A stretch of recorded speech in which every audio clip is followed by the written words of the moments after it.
I bring you greetings from the Western Cape Provincial Council of Churches in association with SACC, as well as Kagiso Trust and the KwaZulu Christian Council of Churches. We are addressing all young people between 18 and 35 who are registered voters to encourage you to do voting. I am Rodney Whiteman. I'm the chair of the Western Cape Province Council of Churches, and I have with me here Reverend Sikawe Makabalo, General Secretary of the Western Provincial Council of Churches, and then Reverend Alet Slazes from the Dutch Reformed Church in Parow, and Sililo Arendse, very animated young lady, representing the Belleville Methodist Church. We are seeking to engage you and be engaged and to encourage you to take seriously your voting on the 29th of May.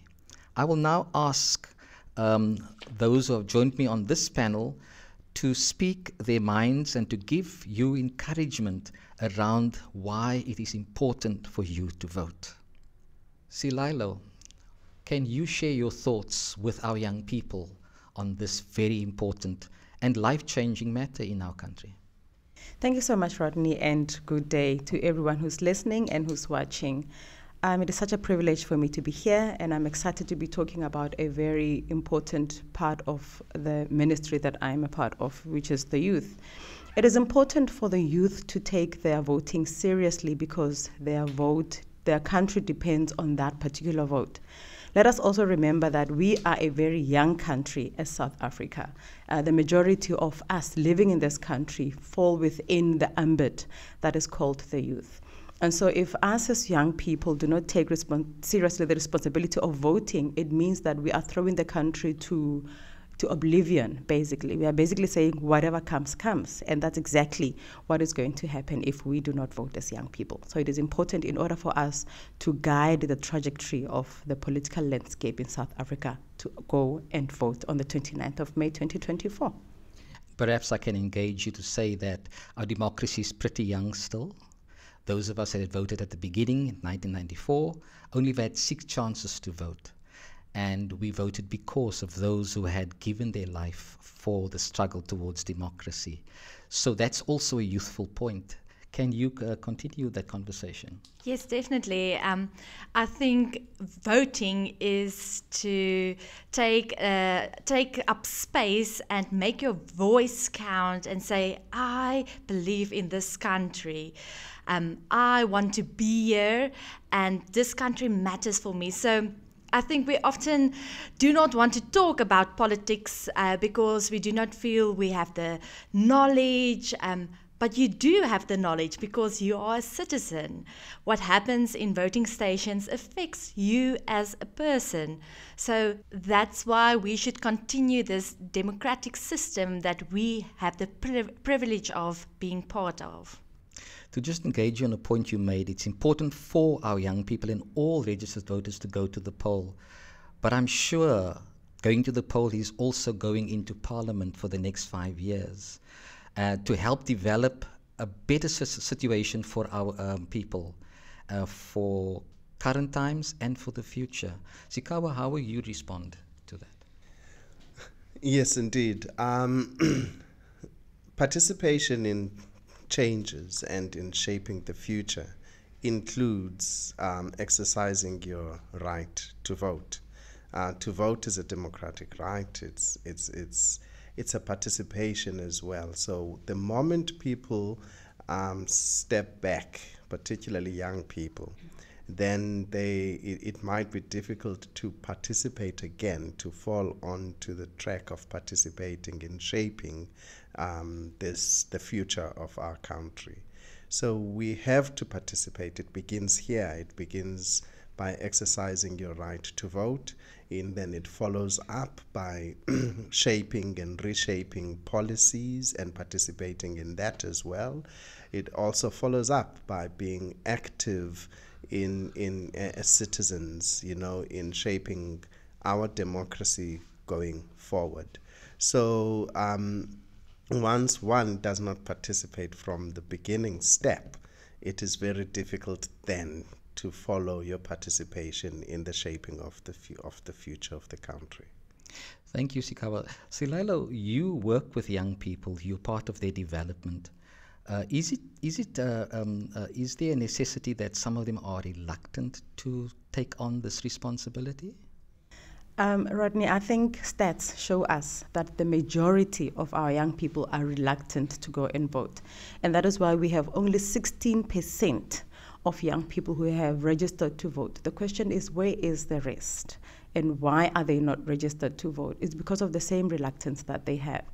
However, it is also because young people feel like they are too young most of the time. All of a sudden, we expect them to be old enough to go and vote, and they feel the disconnect that we boxing them in certain boxes that they do not want to be a part of. And it's almost like a strike or a doi of some sort for them not to go and vote. It's for them to say, we don't care because you don't care about us. But I also want to say to the young people, you get the government that you deserve. If you believe you deserve good marks, you put in the work in order for you to get those good marks. And now, in order for us to get the government that we deserve, we as young people have the right to put in the work to go and vote. Also knowing that voting is not just a right, it is also a responsibility that us as young people have towards our country. So it's very important for us to go out and vote. So, Annelie, do you think, therefore, that the churches need to create that space where young people can be engaged and engage on this level? We often hear politics and religion are not supposed to meet each other. But is that true? Yes, it's so funny because I know a lot of us are taught you do not talk about money, you do not talk about religion, and you do not talk about politics. But voting isn't, when you break it down, the basic foundation of voting isn't politics. It's not about being part of this big politic system. It's carrying out your responsibility, as Ilalo just said. It's being a responsible citizen and a responsible Christian. We are the stewards of this earth, of South Africa, this country. We are made for a time such as now. We hear it, a lot of people in the Bible tells us, we read in Esther. So to take on your responsibility as a Christian is to make a difference where you are now. And where are we now? We are standing on the brink of election. And it is your responsibility to also be a vocation or to fulfill your vocation as a disciple. So you do not have to get involved in a political party to be responsible and to get involved in your community.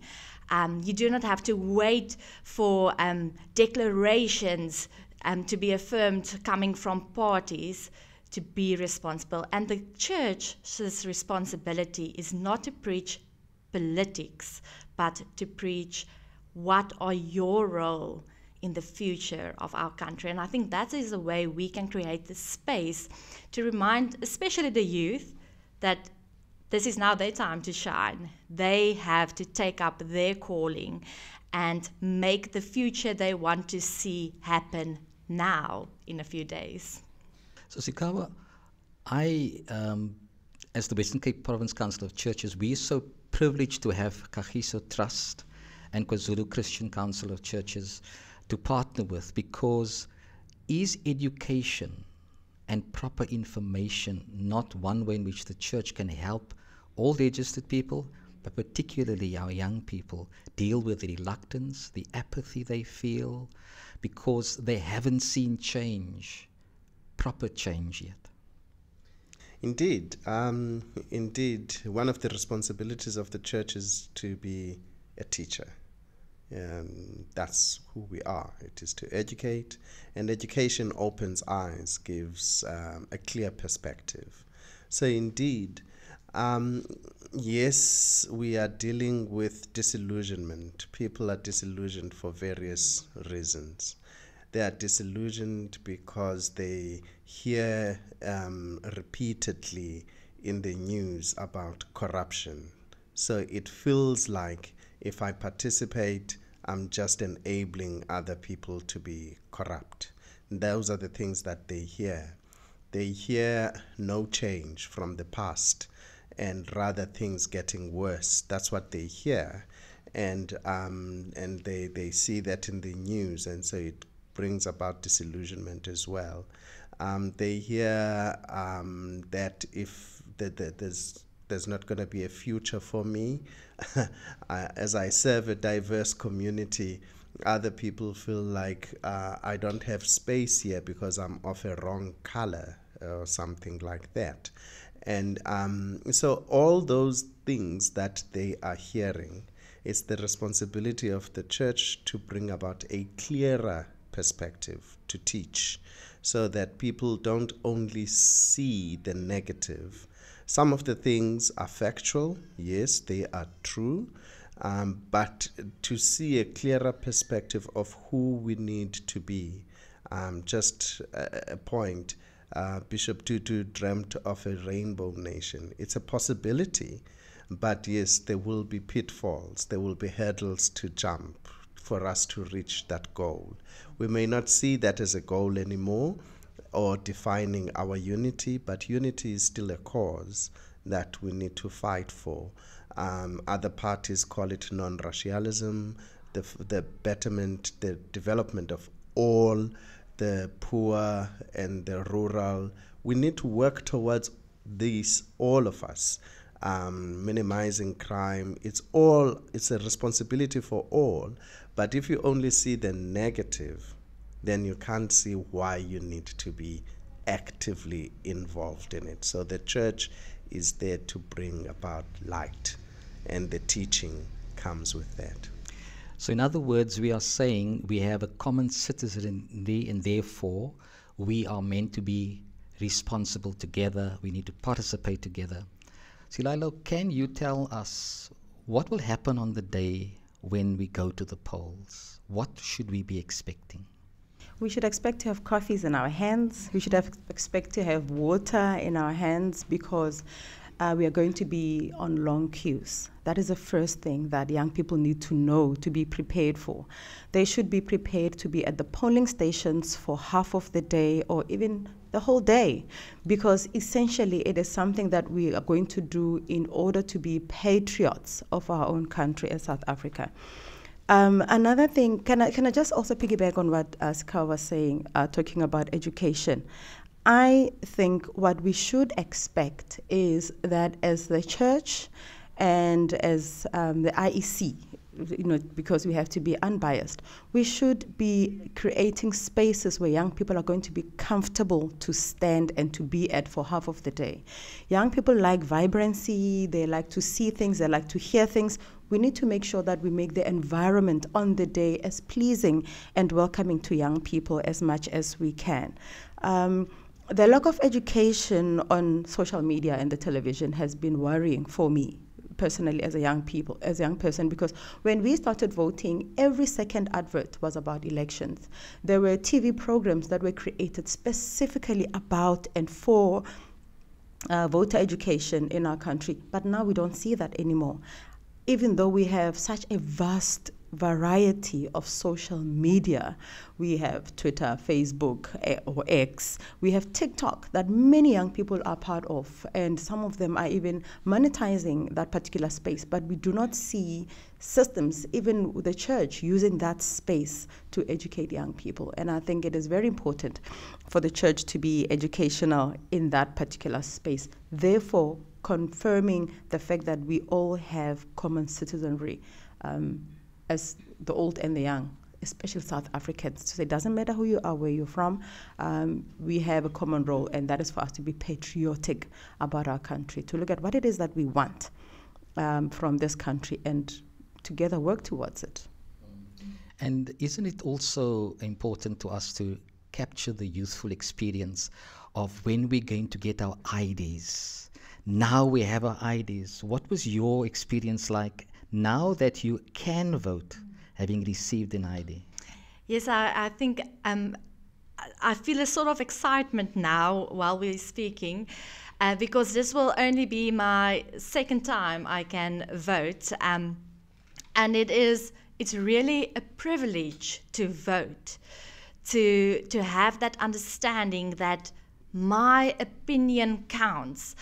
Often we think like it's one vote. It's not going to matter if I don't go vote. But it does matter, because a lot of people think, oh, it's only one vote. And then it ends up that only 16% of our young people between the ages of 18 and 35 registered. So only 16% of us will have a vote, will have a voice. And this is now the time to encourage all your friends who registered to go and vote, because they will make a difference. So yes, you have an ID, you have that privilege. So remember your ID when you go and vote. Make sure where your voting station is. Go on the website of the IEC and make sure you go to the right voting station. Gather a group of friends in your area and go together. Make it a fun day. I know all of us are so excited because it's an off day and we can't wait just to relax and sleep late. But it's not a public holiday. It's a voting day. It's a specific day for something specific. So go early, make a day out of it. It's like a road trip. Take friends, make new friends, because you will meet people in the long queues. Like Sililo said, take something to drink, something to eat, take your own pen, and come prepared. You have to go and do some homework beforehand. As we heard, we aren't prepared with a lot of information about which party to vote for. Go and read manifestos. We see the posters on the lamp poles, and we see the new parties, we see their names, but what do they stand for? What are they going to change? And don't rely on empty promises, because we know some promises are made now 2 weeks before the election. So go read manifestos, go see who are the parties, what are they standing for, because you will be overwhelmed. This year there will be 3 ballots. You will have to draw your cross on 3 different ballots: national, provincial, and then also regional. So you have 3 chances to vote. Make sure you know who you want to vote for, and don't just draw a cross to draw a cross. I think that is the privilege when you have your ID. To go and do those things, and seek out, go on TikTok and search South African national election. You will find the right people, but they just have to come and on your For You page. Well, it reminded me that I was 34 when I cast my first vote in this democracy of South Africa. Many other people have got a lot of history around this, and we were excited. We were excited about Madiba as our leader. We're excited about the change. We were more excited about the fact that there was no blood shed during that particular day and that period, although lots of blood fell in our history in the past. And we hope that that never comes our way again. You can make a difference if you take this voting seriously. As young people, you are our current and our future. Sikawa, does that mean, therefore, that as the church we must encourage the communities to have a prayer post where young people can also come and pray for that day? Oh, yes. Important aspect of the life of the church is to bring everything to prayer.